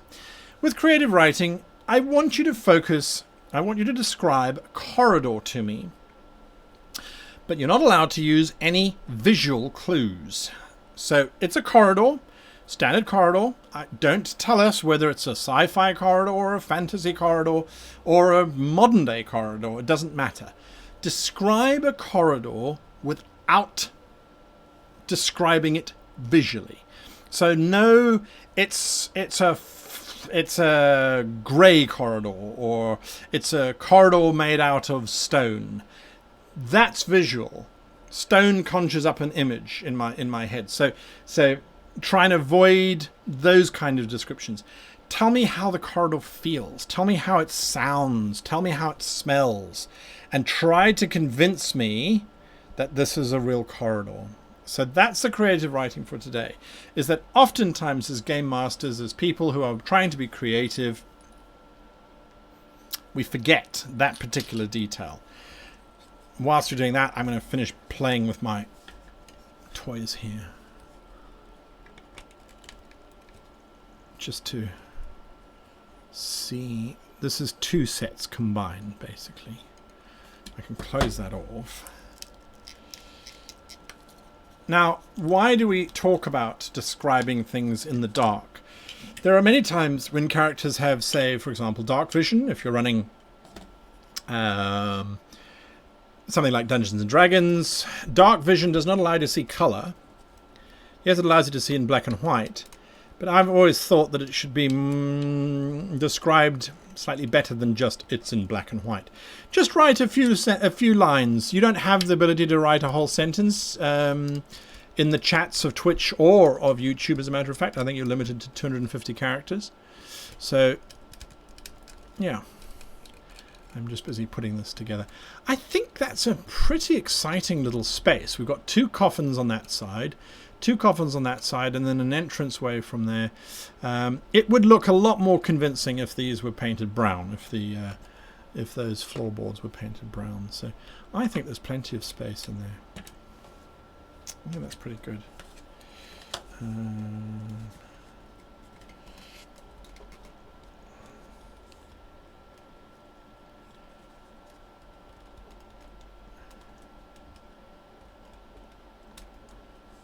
Yes, Glam Lucy G, there is.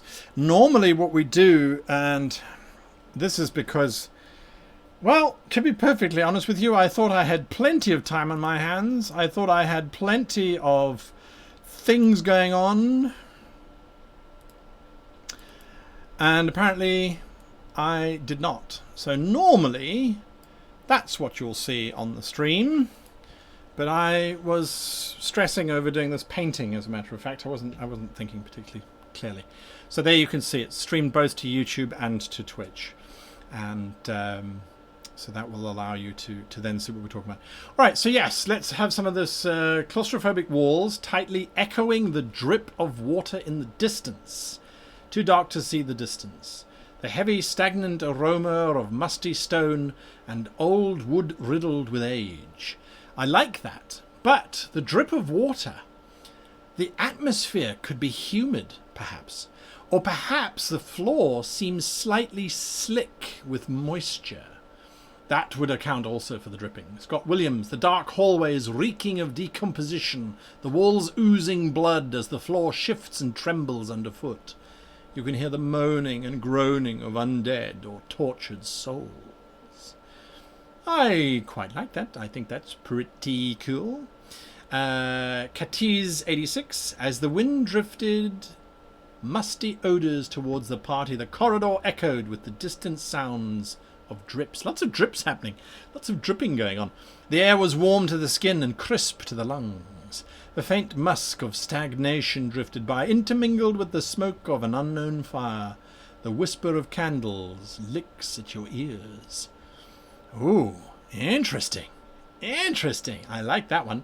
Raucous laughter echoes from down the hallway, wafting through the air as a heady scent of old wine, and the floor seems to give just slightly, bubbling like a wet sponge under your feet. Great. These are fantastic. These really are. These really are. So that's really cool. Right, so let's see. There's some talk about open source. Dungeons & Dragons isn't. That's not completely true. I'm not entirely sure of the context. Dungeons & Dragons does have an SRD and an OpenGL license. It's what I'm using for the book, the Nautical campaigns at the moment. It does restrict you from using some things, but not others. You can, if you credit them correctly, then you'll be absolutely fine. Okay, the cool wind swirls around you as it carries fallen leaves which rattle and prick your legs as they brush against you. Where the leaves go is unknown. Your skin itches and you can hear scuttling on the walls. You can feel things running over your toes of your boots. Ooh, interesting, interesting. As one walks the passage, the light dim and the dry, addled air almost chokes you as it seems to get more and more choking when finally the darkness opens up to a natural yet pungent aroma. Interesting. That's a bit of a mix there. Bit of a mix. I think that you guys are nailing this. You guys are just nailing this. As you press your hand upon the cold door, it gives way with a creak, sound, touch, and sound. The creak ricochets, giving the impression that the area is more or less empty, and a gust of stagnant-smelling air blows against you. There you are. There you are. Sight, sound, And scent, very good, very good, very good. As you walk, you feel a shift underfoot, a slight pulse around you, and a heated breeze every couple seconds, and the smell of blood surrounding you. Blood smells horrible, that horrid coppery smell. Really don't like that. But yes, that's a good use of scent there. With sleep still in possession of Bob's eye, singular, his spine shuttered at the clatter of the four-sided die bouncing off the maple floorboards. A snicker reaches out from behind. It's an interesting one there. One can get bogged down when you say maple floorboards. My mind immediately went to the colour of maple, going, well, maple floorboards, that's an interesting choice. I wonder why they went with maple floorboards. And that's unfortunately just a very, very solid example of what happens when you're describing things to players, is that when you give specifics, when you give names, names often stick. We like names as humans. We like to give things names, and we like to try and remember names, and if you're like me, you don't remember names. And that can be very, very, very bad. And again, this is just something that happens. We fixate on the thing rather than on what else is going on. And we're wondering, well, why do they use maple? Are maples common in this area? Were they imported? I wonder if they were imported. Who imported them? So there we are. There we are. Psycho Forbidden. Have you heard of an RPG called 10 Candles? Any options do you have on it? Well, I have heard of 10 Candles, as a matter of fact. While I was in the US, it popped up as a potential system that could be played. I think Game Master's Vault was talking about it. I don't know if he's still in the chat. But yes, definitely I have heard about it.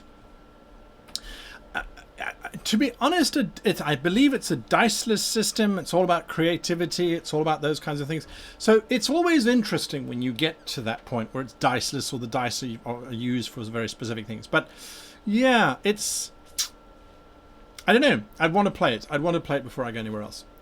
Okay, I think that you guys, in terms of the description... Oh, let's see. There's some more coming through.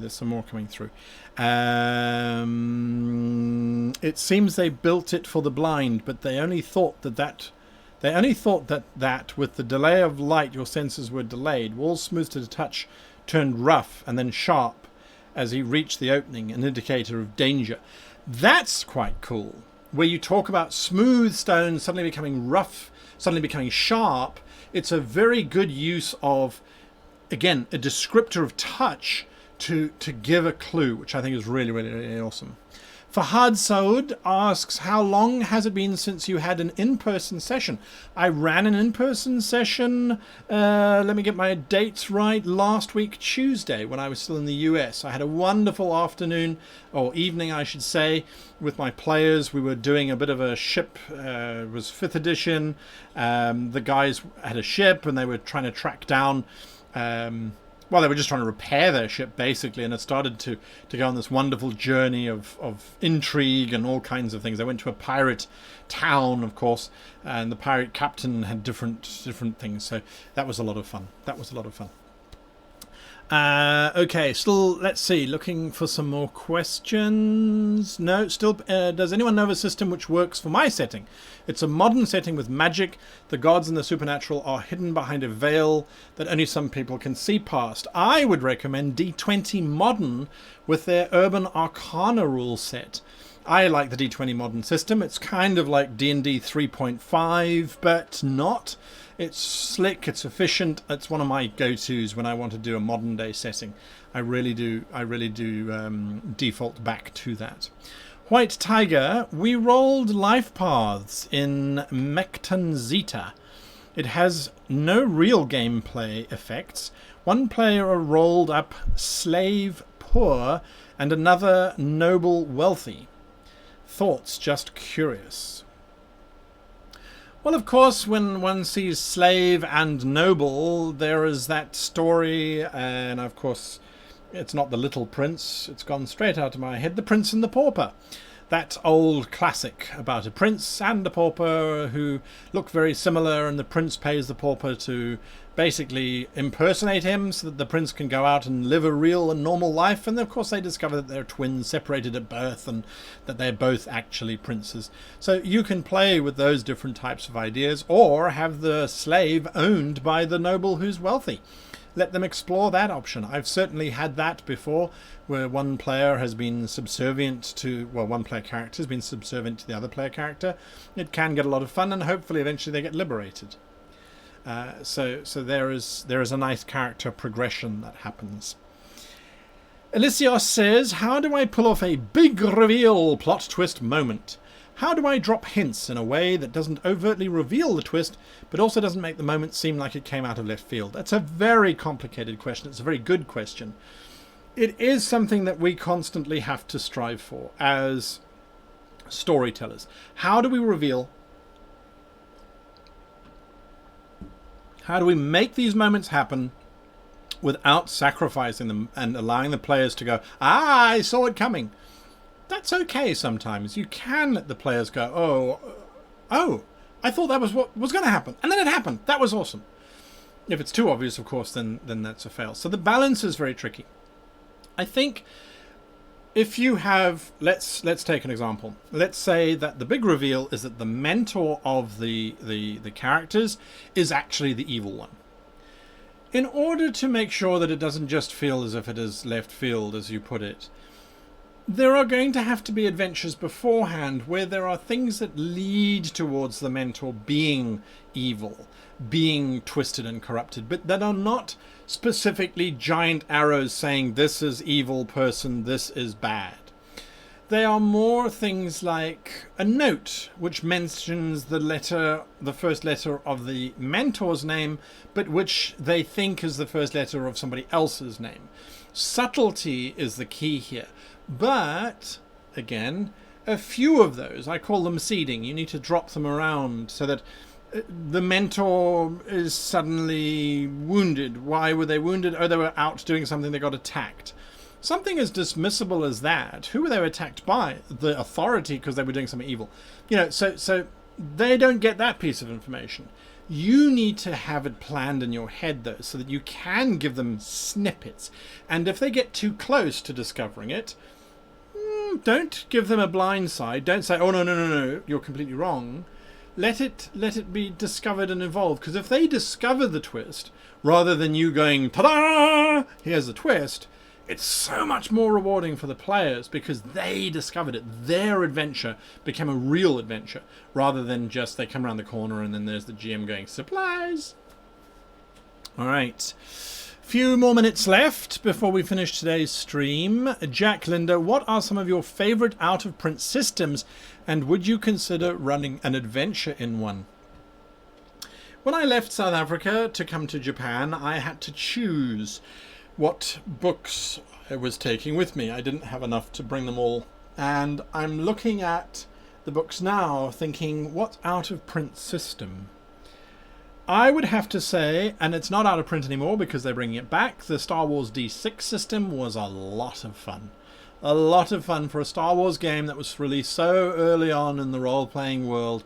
I thought that was a lot of fun. I really enjoyed playing that. So yes, that's that, and I would play it again in a heartbeat. Out of print, Dungeons and Dragons 2nd edition, there's a lot of nostalgia there, but at the same time, I don't think it's as sophisticated, and I'm going to get shouted at here, I don't think it's as sophisticated as the systems that we have today, so I think there'd be a lot of frustration in terms of what you can and can't do. So I'm not sure if I'd want to play it again, to be perfectly honest with you. Next question. Cloctopus says, I could use some suggestions for encounters and events for a steampunk prison break scenario in an icy waste. Well, I would, of course, immediately look at they escaped from the prison. How are they going to survive on the ice? How are they going to survive in this icy waste? What is up?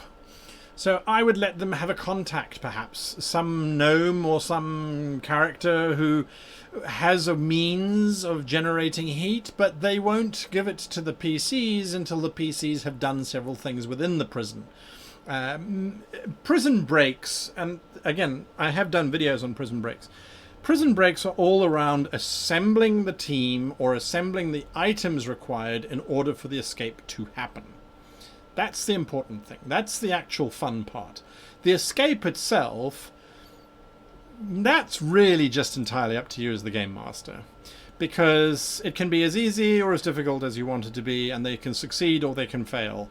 Really, it's up to you. So it's about getting all of the stuff beforehand, and if the players do, I generally will then allow that escape to happen. Of course, they'll be chased and it'll be very dramatic and it'll be very tense, but usually it's getting the stuff first. That's the key for me, anyway.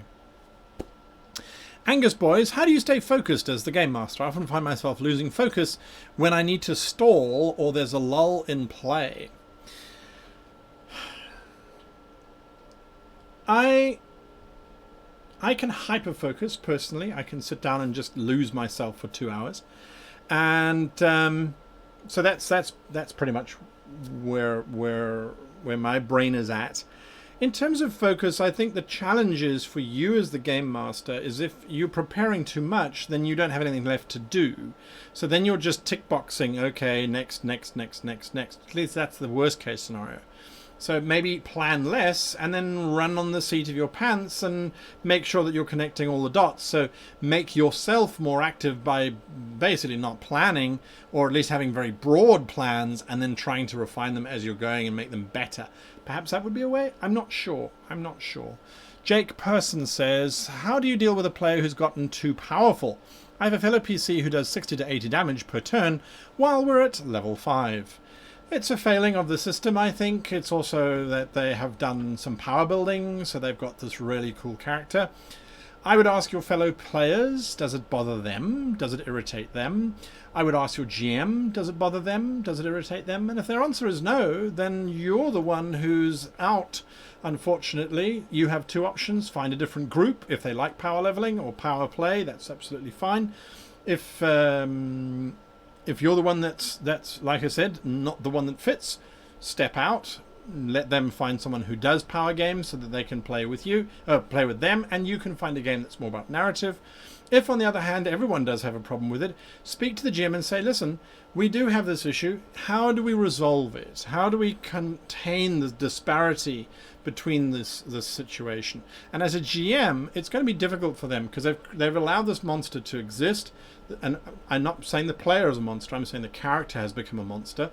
The amount of damage is huge. So they're going to be struggling to try and balance out a monster that's going to do any amount of resistance to this character versus the ones that are going to be fighting you guys. So it's very difficult. Very difficult. Next, should a DM reasonably expect players to watch for adventure hooks or prepare multiple adventures for multiple hooks? When I run home games and I don't have a time constraint, unlike the games that I run online, which are usually broadcast, so there's usually a finite amount of time, I generally won't expect my players to follow plot lines. I will go where they go. I will move plots to fit with my characters. So if I prepared an adventure in a tower and the tower is down the North Road and the players decide that they would rather, say, go into the basement, well, whatever it was that they were going to encounter in the tower, if I've prepped it that far, now appears in the basement, because the players don't know any different. I do. All my notes are still relevant. Instead of them going up the tower, they're now going down the tower. And instead of it being a flying creature that attacks a tower, it's now a burrowing creature which burrows around the basement that they've gone into. So I always move it around. Another question from Fahad Saud. Fahad Saud, I don't know if I'm pronouncing that correctly. Do you have someone helping you stream? No, I don't. I should have, especially for today. I do apologise. It was very chaotic this morning. Anyway, we got there. I don't. I used to have for the main game streams, but we're getting to the point. We're getting to the point where I don't. So now I don't have anyone helping with the streams. I do have a business partner who runs Geeks Table with me, and they do all of the financing and the web development and all that kind of stuff. One last question before the end of the show. From Stranger. Ideas for a monster festival to have my players happen upon on their way to a big important city. I've already got a couple games and a shop or two. Thoughts? Yeah, I think monster games could be a lot of fun to run. It does set a precedent in terms of your monsters cooperating with one another, so that is nice. It breaks down the expectations that the players are going to have. Oh, look, there's a goblin bouncing competition where you bounce goblins, and whoever can make their goblin bounce the furthest before they explode wins a prize. I don't know. I mean, that's horrific, but yes, you can really play around with that kind of thing. And I think if you're going to be breaking those expectations, then you might as well break them all the way. Have unicorn rides or Pegasus rides or whatever you. Yeah, I mean, there's lots of ways that you can play it through. Again, though, ask yourself if they're going to be stopping in, what are they going to get from it? Apart from seeing this really cool stuff, is there an adventure that you've got hooked in there? Are there plot lines that are going to be hooked in there? Will they be able to come back here and get stuff if you've got some stores, as you talk, or stalls that they can find stuff in? Get your dragon hide armor here, only 10,000 gold. If they don't have that money now, will they be able to come back to it? I think that's important. As well, of course, as having NPCs that they're going to interact with. So I would look at it that way. For all of you who asked questions and that I didn't get to because I was busy, I really do apologize. Please join us on Discord, discord.gg/greatgm. I am there as often as I can be, but there's lots of very, very, very talented game masters who are there who will happily answer your questions if you ask them. A reminder, the show is moving to Monday night at 6 p.m. Pacific time. Monday night, 6 p.m. Pacific time. That is next Monday. Where we'll go from there. So before I leave, I want to ask all of you a question. And don't feel inclined one way or the other. But give me your honest opinion, because I do this because I like engaging and showing stuff. What, apart from the technicals, so forget the shaky camera and the bad positioning and the bad lighting and all that kind of stuff, because I will tweak that. What was your opinion on doing these kind of reviews? Whether it's prop stuff, whether it's dice, rather than doing it as like a 30-second thing at the front of videos, where it's like, hey, you guys should buy this product because it's really cool. It's a case of saying, okay, let's play with the product. Let's pack it. Let's sort of unpack it. Let's break it apart. Let's kind of get involved. Is that something that you think could work, provided that we get the shaky cam away and we hide the foot of the tripod? And do you think that could work or not? Let me know, because if you do, then I will reach out to people and say, hey, I've got a demo space where we can talk about stuff. Send stuff for me to demo, and then we can look at it. And whether it's miniatures or I've got something else that I'm going to show you on Monday, which is a different thing. It's super cool. It's a very different approach. So let me know. Here we go. That link for Discord, discord.gg/greatgm. We are a partner now with the channel, with Discord, so that's good. Yay. I don't know why it's not going through. There it is. Too tired to think, Francesco Fellini. Sure, I appreciate that. It's an efficient use of your time, and it adds another level of engagement. Yes. It was cool. Okay. So far everyone seems to be happy, but this product wasn't for me. Yes, absolutely. And I think that's the thing, right? Is about finding the connection and saying, okay, well, yeah, I mean, this is brilliant. And to be honest with you, if I had a nice big gaming room like I used to have in South Africa, I would jump on this straight away. I really would, because the plastic is good quality plastic. I mean, I can't break this. I could probably break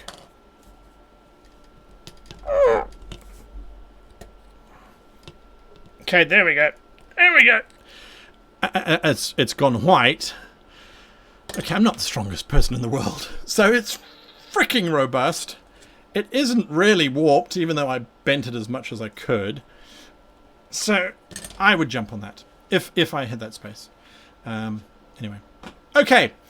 Enough nonsense from me. I hope that you have a great evening. I hope that you have a great day. I hope that you have a great gaming session. And until next time, I wish you and yours the very happiest of gaming.